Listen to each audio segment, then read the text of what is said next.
Kalau seseorang membuka aib saudaranya, maka Allah juga akan bukakan aibnya di dunia. Nah, na'amuni mudantu. Jadi jalan keluarnya dalam agama ba'a, bolehkah kami menikahkan dengan orang yang menzinainya?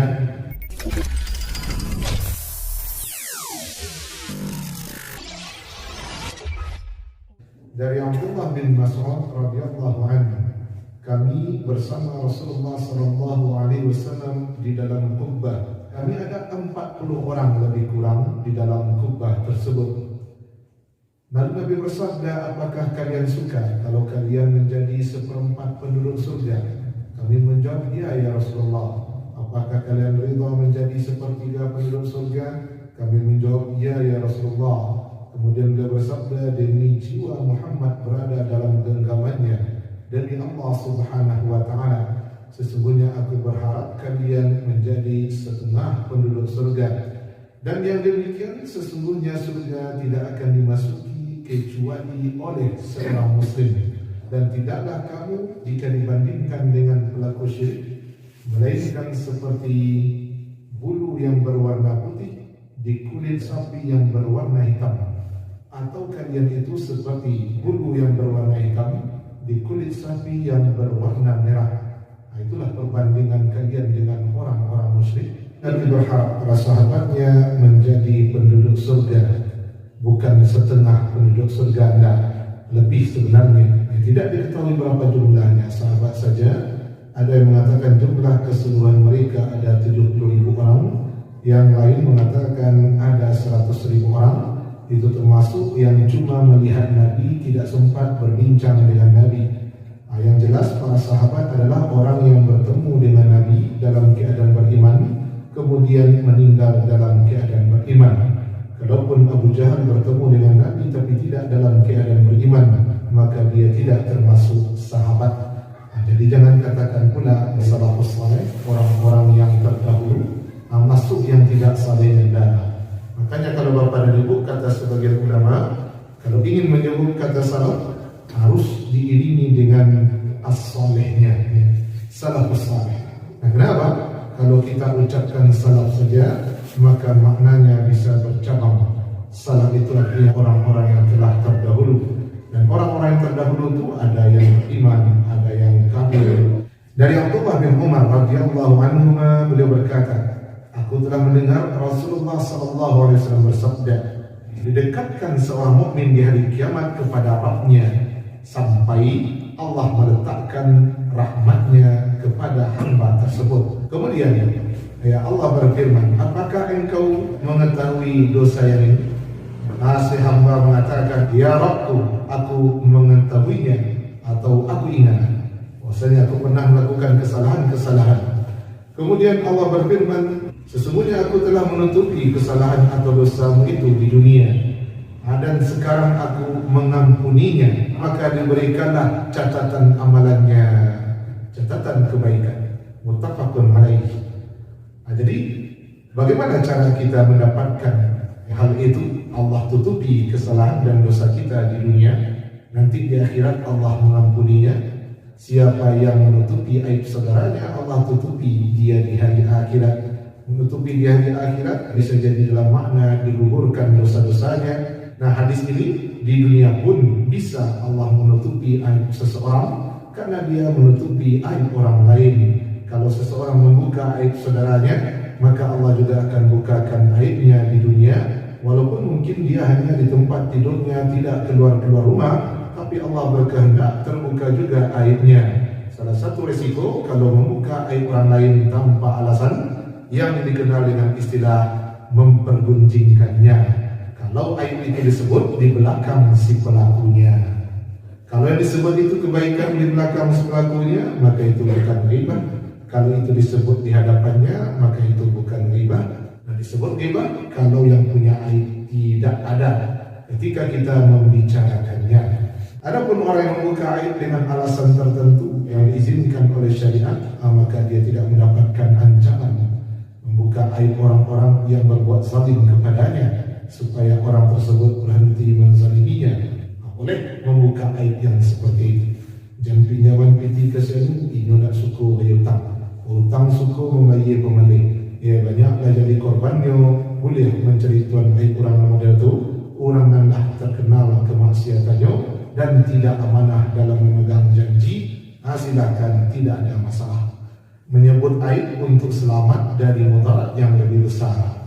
Ini sering kita sampaikan, jangan pilih si fulan. Kalau si fulan yang menang nantinya, dia akan buat negeri ini ditimpa bencana. Kenapa? Karena proyek atau visi misinya hanya membuat Allah murka saja. Legalkan minuman keras, membuat area lokalisasi daripada tidak terkendali, mencaplak kendalikan mana tu prostitusi itu. Caranya awak buat lahan khusus untuk prostitusi, namanya lokalisasi. Di sini bisa dikendalikan. Siaran sakit, dioper ke rumah sakit, sekali sebulan buat preso produksi di sini. Masih sehat untuk berzina atau sudah tidak sehat lagi? Kalau sudah tidak sehat, segera dikarantina. Kalau ingin menang, tu nak duitnya kan? Itu kan menyabui aib orang untuk selamat dari mudarat yang lebih besar. Dan memang dia berencana begitu. Aja si bulan tu, aja si bulan tu. Kenapa? Ini temperamental. Seketika tersinggung, melayang kakinya, yang melayang tangannya. Betul jadi sansak itu, jadi istrinya. Aja lagi, aja si anaknya, aja si anak. Dan memang dengan waktu tunjukkan itu lebih baik daripada yang anak tukang temperamental tadi itu. Itu menyambut kekurangan orang, betul, supaya orang lain selamat dari mudarat yang lebih besar. Begitu juga boleh menyebut aib, tidak menutup aib, tapi membuka aib seseorang supaya kita bisa tahu bagaimana solusinya dalam agama. Anak saya melakukan perzinahan, tekan membuka aib anaknya itu, tapi dia bertanya kepada orang yang tahu, dan orang yang ditanya pun punya adab, punya etika, yaitu tidak membuka dan menyembunyikan orang yang punya kasus. Nah, anak ambo ni model itu. Jadi jalan keluarnya dalam agama ba'a, bolehkah kami menikahkan dengan orang yang menzinainya? Kalau menurut undang-undang di negara kita, boleh. Orang yang menzinai perempuan itu yang menikahinya, dan memang harusnya begitu. Kalau seandainya yang menikahinya itu bukan laki-laki yang menzinainya, bercampurlah benih, dan itu dilarang dalam agama. Dia kan sedang hamil, bagaimana bisa menikah? Iya, dia memang hamil, tapi hamil yang tidak menghalangi untuk menikah. Hamilnya bukan karena akad yang sah, hamilnya bukan karena dia punya suami, hamilnya karena dia berzina. Secara hukum dia dianggap tidak hamil. Maka dalam mazhab Syafi'iyah yang dipakai dalam kompilasi hukum Islam, tidak ada halangan bagi wanita itu untuk menikah dengan catatannya menikahinya laki-laki yang menzinainya. Oh, suatu model itu apa? Nada suruh anak-anak lagi tidak boleh dinasabkan ke laki-laki itu. Terlalu kecil orang tua awak dulu. Laki-laki yang produksi itu ibarat antimun durian. Produksinya antimun laki-laki durian. Jantan tu durian tu kan antimun caji. Kalau kecil orang awak dulu, di laki-laki itu kali-kali di produksi itu adalah pembunuhan. Jadi hati-hatilah jangan namanya laki-laki. Apalah yang tak tahu agama, nandak takwid Allah Subhanahu wa taala. Dari Abdullah bin Mas'ud radhiyallahu anhu, datang seseorang yang melakukan pelanggaran, dan pelanggarannya itu adalah mencium seorang perempuan. Lalu dia datang kepada Nabi SAW memberitahukan tentang apa yang dia lakukan, lalu ingin dapat hukuman yang bisa membersihkannya dari kesalahan tersebut. Kemudian turun firman Allah surat Hud ayat 114, dirikanlah salat di siang hari, artinya salat zuhur dan salat asar. Kemudian sampai nanti malam dan gelap gulita, salat maghrib dan salat isya. Sesungguhnya kebaikan bisa menghapus keburukan. Salat. Lalu laki-laki tadi bertanya, ini khusus untuk saya saja ya Rasulullah?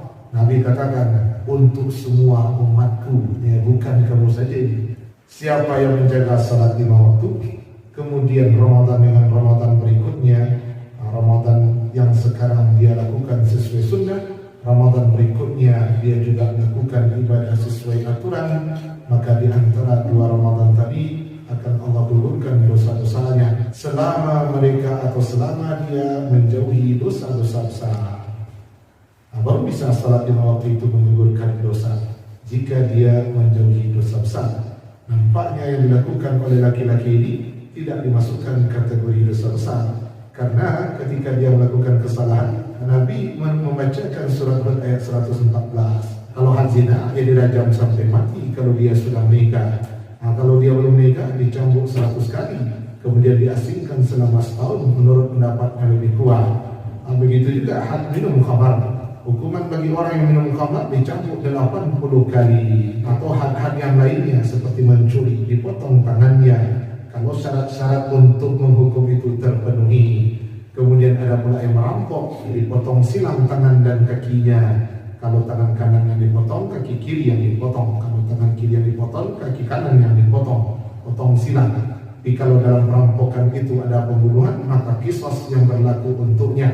Nah, jadi bukan hak-hak yang seperti itu yang dimaksud. Karena hak zina, hak meminum khamar, hak mencuri itu tidak gugur dengan salat fardu.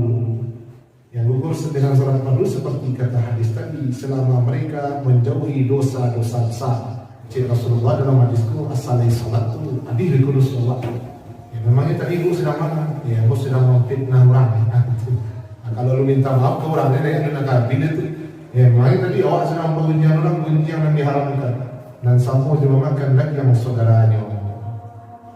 Nah, itu Bapak dan Ibu, kategori dosa besar yang digugurkan dengan taubat nasuha. Ya, adapun di luar yang kategori tadi bisa digugurkan dengan berbagai macam kebaikan, sedekah, puasa sunat, membaca amin, serentak dengan malaikat, siaran aminnya sama jo amin malaikat, diampunilah oleh Allah dosa-dosa yang terdahulu. Nah, kemudian mendirikan malam Lailatul Qadar, dan lain sebagainya, membaca zikir setiap sore 100 kali, subhanallah bihamdi subhanallahil azim. Abdi itu dosa-dosa walaupun sebanyak buih di lautan. Semua hadis yang berbicara tentang menggugurkan dosa, maka dosa-dosa yang dimaksud selama kita menjauhi dosa-dosa besar.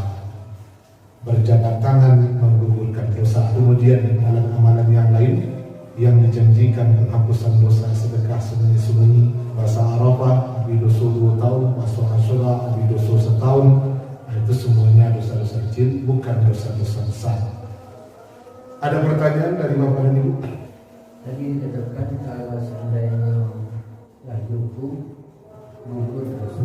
Bagaimana kalau hukum itu bukan hukum Islam? Perintah Allah kepada kita untuk menjalankan, berusaha melaksanakan apa yang ditetapkan semaksimal mungkin. Salah satu dampak negatif ketika hukum syariat tidak tegak, ketika ada yang melakukan jarimah hudud, dia tidak disucikan dengan cara yang Allah tetapkan. Maka para ulama mengatakan, bagi sepelaku dia berkewajiban untuk menjalankan perintah Allah. Kalau ingin bertaubat, bertaubatlah dengan taubat nasuha. Kalau kesalahannya berkaitan dengan hak Allah, minta ampunlah kepada Allah, kemudian menyesallah dan jangan ulangi. Kalau kesalahannya itu berkaitan dengan hak manusia, minta ampunlah kepada Allah, meminta maaf kepada manusia yang bersangkutan, kemudian sesalilah dan jangan ulangi. Kalau kesalahannya masuk kategori jadi makhluk, kesalahan yang ada hukumannya di dunia, maka kalau ingin bersih dari kesalahan tersebut, jalani hukuman itu di dunia. Nah, sekarang dia bukannya tidak mau menjalani hukuman tersebut. Sekarang kemana kita mau datang supaya hukuman itu kita dapatkan?